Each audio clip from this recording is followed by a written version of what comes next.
Barang siapa yang melakukan satu perbuatan yang tidak disukai Allah demi disukai orang, maka Allah tidak suka, Allah murka kepadanya, dan Allah buat orang-orang pun tidak suka kepadanya. Tidak ada yang lebih pahit dari berharapnya hati kepada kita. Allahumma ftah lana hikmataka ya Allah.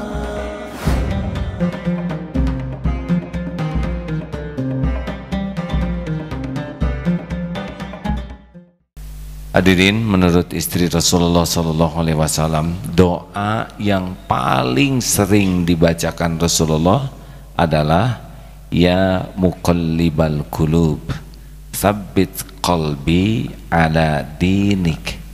Duhai Allah yang membulak-balik hati, tetapkan hati ini dalam agamamu.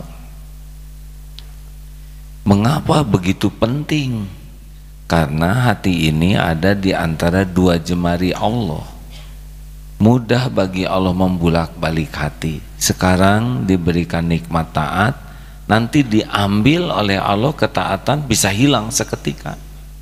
Berapa banyak yang asalnya ahli masjid dan sekarang tidak ke masjid, yang asalnya tiap malam tahajud dan sekarang tidak tahajud, yang asalnya hafal Quran dan sekarang tidak baca Quran.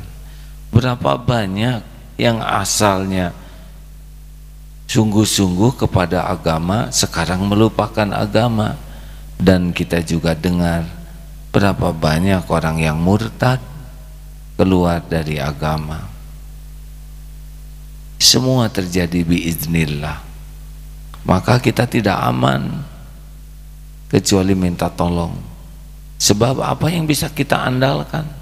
Sholat tidak khusyuk, isya barusan kita tidak khusyuk. Baca Quran selain tidak ngerti juga kadang tidak ikhlas, lebih ingin dipuji orang. Sedekah hanya sedikit dibanding dengan rezeki yang Allah berikan, itu pun belum tentu ikhlas. Nolong orang belum tentu tulus, benar? Zikir jarang, sedang maksiat banyak. Mata berzina, pikiran kotor, mulut busuk, pendengaran sia-sia, tubuh sering maksiat, lalai, hati munafik, musyrik, riya, ujub, takabur. Apa amalan kita yang bisa menyelamatkan kita kalau tidak ditolong oleh Allah? Benar? Apa coba andalan kita untuk membuat kita selamat?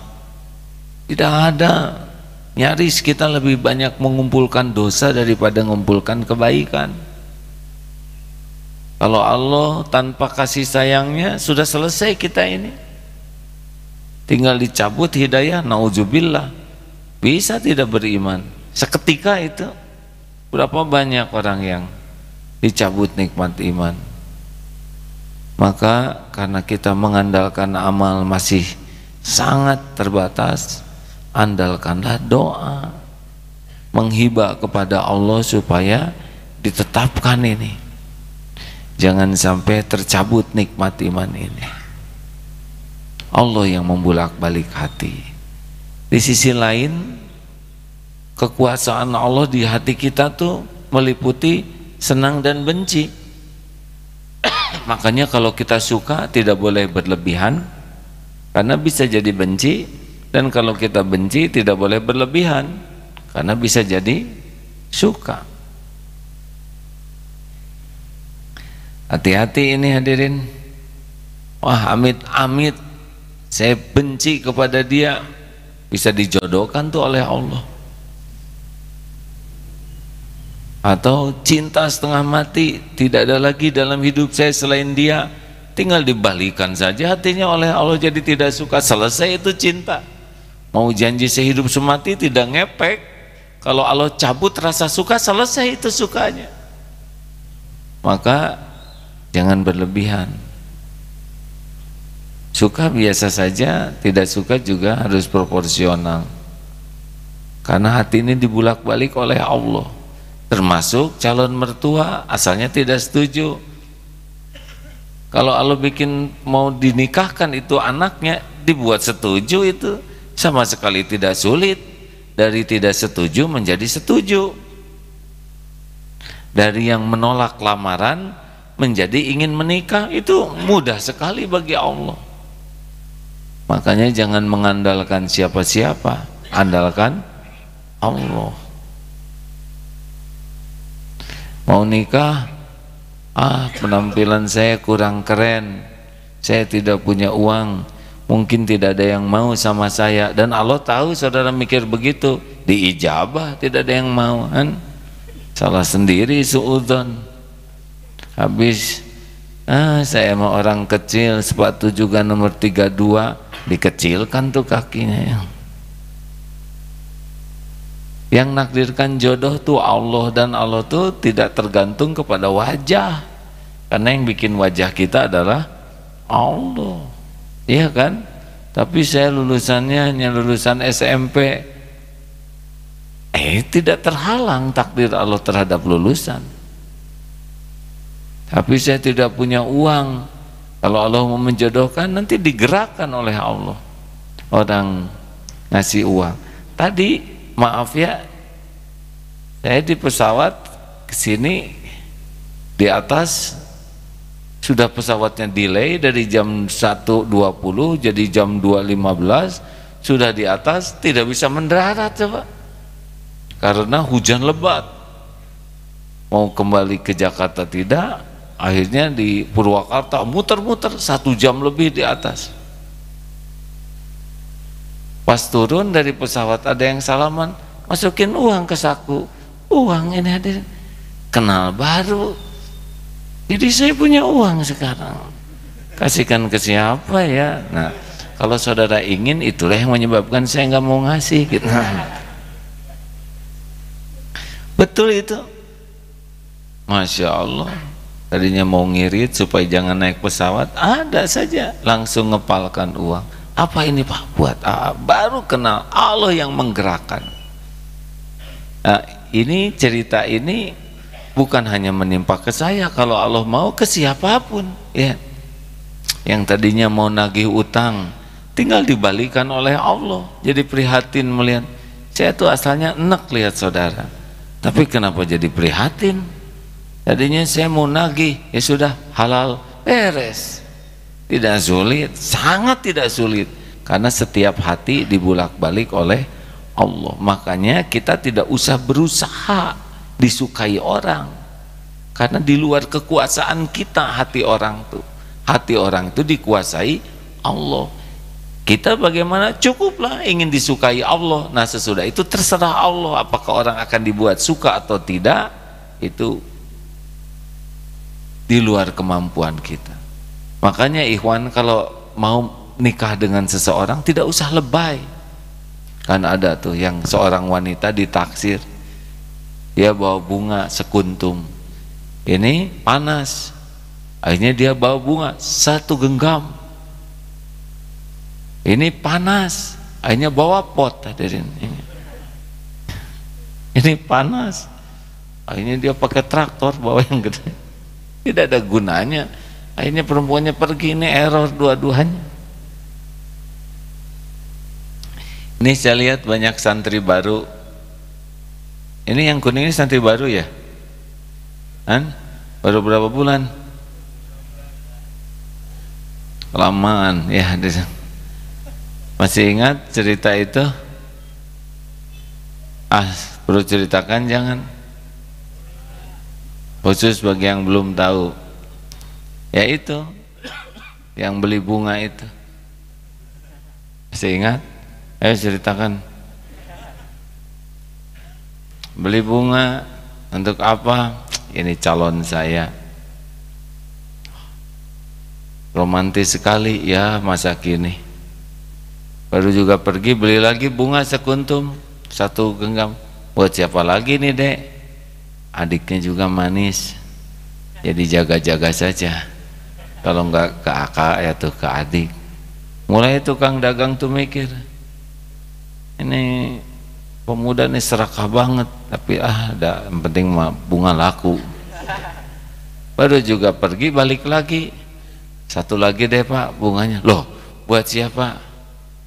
Ibunya juga cakep Pak. Kalau saya datang yang nyuguhin ibunya, sekaligus aja Pak. Atas tukang jualan, ini pemuda kurang ajar. Udah kakaknya, adiknya, ibunya, tak kemplang kowe mungkin ya. Tapi dah yang penting laku. Datang, neneng, aduh Kang Mas, senang. Dede, ya aduh kakak baik. Ibu, aduh calon baik. Lagi duduk begitu, bel bunyi ting teng. Bapak datang, bapak datang. Pas lihat langsung berdoa terus. Khusyuk sekali, lama. Sampai si calon ini bertanya, berbisik bukan bertanya. Kak, saya tidak nyangka kakak tuh orangnya religius sekali. Ini doanya khusyuk dan lama sekali.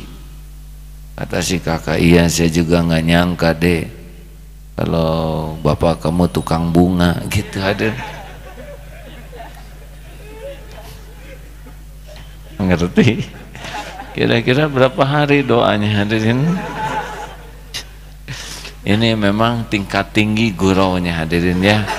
Ada yang loading terus, yang kurang kuota mah bingung sampai sekarang. Kenapa? Ini tingkat tinggi ya. Ada yang ikut ketawa sambil tidak ngerti, nggak apa-apa. Udahlah, tidak usah kita berusaha disukai orang. Tidak perlu. Berusahalah disukai Allah. Dan kita tidak perlu berusaha keras dicintai orang, karena yang membulak-balik hati itu adalah Allah. Lempeng saja, hadirin. Lakukan yang terbaik dengan ikhlas, tulus. Mungkin orang suka, mungkin tidak suka, mungkin biasa-biasa saja, mungkin dicemooh, tidak apa-apa. Rasulullah SAW juga sempurna akhlaknya. Tetap saja ada yang tidak suka, ada yang benci. Dan itu bukan masalah. Benci ke kita tidak ada masalah. Yang bahaya itu dibenci Allah Subhanahu wa taala. Sebaik apapun yang kita lakukan, tidak mungkin semua orang suka ke kita. Pasti ada yang tidak suka dan bukan masalah kita. Yang paling penting kita berusaha agar Allah suka. Kalau kita standarnya ingin disukai Allah, kita mesti akan melakukan yang paling baik.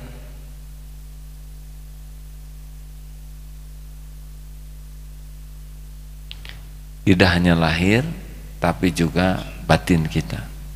Dan kalau orang sudah sibuk dengan apa yang ingin dilihat oleh Allah, maka kita akan melakukan dengan puncaknya standar. Kalau ingin dipuji orang, tidak akan kita puncak standar. Karena kalau ingin dipuji orang, cenderung hanya membagus-bagus topeng. Tapi kalau sudah ingin dipuji Allah, innallaha la yanzuru ila suwarikum wa amwalikum walakin yanzuru ila qulubikum wa a'malikum. Allah tidak melihat rupa dan hartamu, tapi Allah melihat hati dan amalmu. Makanya orang yang ingin disukai Allah, pasti dia sangat sibuk menjaga hati dan amal. Dalam kitab Al-Hikam, Imam Ibnu Athaillah berkata kurang lebih, sebagaimana Allah tidak menerima amal yang tidak ikhlas, Allah juga tidak menerima hati yang tidak tertuju kepadanya. Karena ada dua, ada amal dan hati. Amal tidak diterima kalau tidak ikhlas. Allah melihat amal kita, dan Allah juga tidak menerima hati yang sibuk bersandar kepada selain Dia. Makanya perhatikan hati kita ini berharap dan takutnya kepada siapa. Hadirin, tidak usah ingin dikagumi orang, biasa saja ya, lempeng lurus. Nanti ada saatnya Allah membulak-balik hati. Sebagai penutup, ada sebuah hadis yang panjang, kurang lebih isinya begini: barang siapa yang melakukan satu perbuatan yang tidak disukai Allah demi disukai orang, maka Allah tidak suka, Allah murka kepadanya, dan Allah buat orang-orang pun tidak suka kepadanya. Barang siapa yang melakukan sesuatu yang disukai Allah, walaupun orang tidak suka, Allah akan suka kepadanya, ridho kepadanya, dan Allah buat orang-orang pun menyukainya, dan Allah akan memperindah kehidupannya, memperindah amalnya, memperindah lisannya. Jadi kalau orang disukai Allah tuh, insya Allah dia akan indah lisannya, indah kehidupannya, indah amal. Dan Allah yang membulak-balik hati orang menyukai. Jelas, tidak usah jaim, lurus-lurus saja. Juga di dalam ceramah tidak usah kita over, biasa saja, proporsional. Karena Allah yang menguasai hati siapapun. Tidak perlu kita ingin disukai atasan. Nah, sukai Allah saja. Atasan kurang suka ya nggak apa-apa. Yang penting kita benar saja. Jadi seorang suami tidak usah bersusah payah agar istri mencintai dirinya. Tidak usah. Jadi suami yang benar saja. Nanti Allah yang bolak-balik hati istri. Juga jadi seorang istri tidak perlu habis-habisan agar dicintai suami. Kalau istri habis-habisanlah ingin dicintai Allah, nanti Allah yang membulak-balik hati suami. Kalau nanti suami mengatakan, istriku maaf ya, aku kurang cinta padamu, tidak ada masalah. Atau istri saudara nanti ya, mas maaf ya, cintaku padamu ala kadarnya. Oh, nggak ada masalah, nggak ada masalah. Saya nggak bisa mencintaimu all out, gak apa-apa. Mas, engkau bukan segala-galanya bagiku. Emang bukan, ya. Cintaku untukmu hanya sekedar kulit ari. Enggak apa-apa. Yang penting istri mencintai Allah, itu yang penting.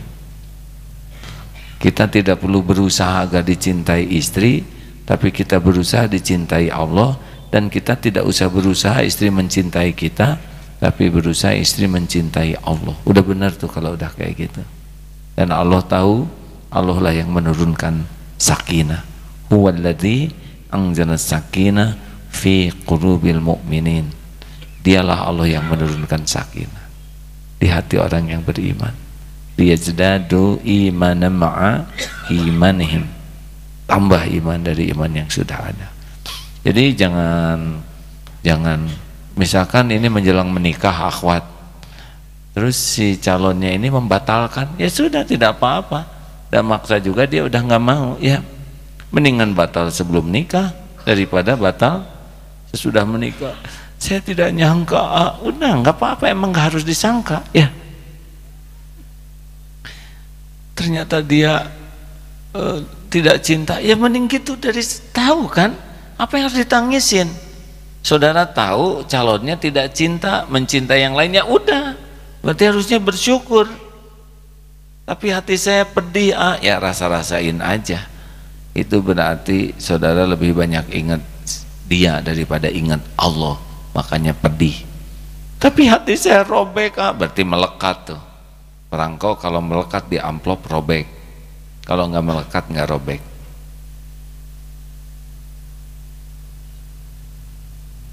Oh, ini kursus pranikah yang berat buat saudara-saudara. Ada umur berapa? Kelihatan kurang ngerti gitu deh. Terima kasih. Ingat ya, Allah yang membulak-balik hati, muqallibal qulub. Terima kasih sahabat-sahabatku sekalian. Jam 8 tepat. Mudah-mudahan kita sangat sibuk dengan Allah yang membulak-balik hati. Kita tidak bisa bersatu kecuali Allah yang mempersatukan. Bersihkan hati, nanti Allah yang mempersatukan. Kita harus membangun ukhuwah Islamiyah, susah. Kecuali masing-masing membersihkan hati, nanti kompak sendiri. Tapi perpecahan akibat khilafiyah, bukan. Khilafiyah tidak menyebabkan perpecahan. Hati yang kotor yang menyebabkan perpecahan. Khilafiyah dari dulu sudah ada. Tapi kalau para ulama hatinya bersih, biasa saja. Perpecahan itu karena kebusukan hati. Tidak nyamannya hidup di masjid, di pesantren, masalah itu timbul karena qalbun marid, hati yang berpenyakit. Terima kasih, semoga Allah mengaruniakan kepada kita qalbun salim. Subhanakallahumma bihamdik, asyhadu an la ilaha illa anta, astaghfiruka wa atubu ilaik. Assalamualaikum warahmatullahi wabarakatuh.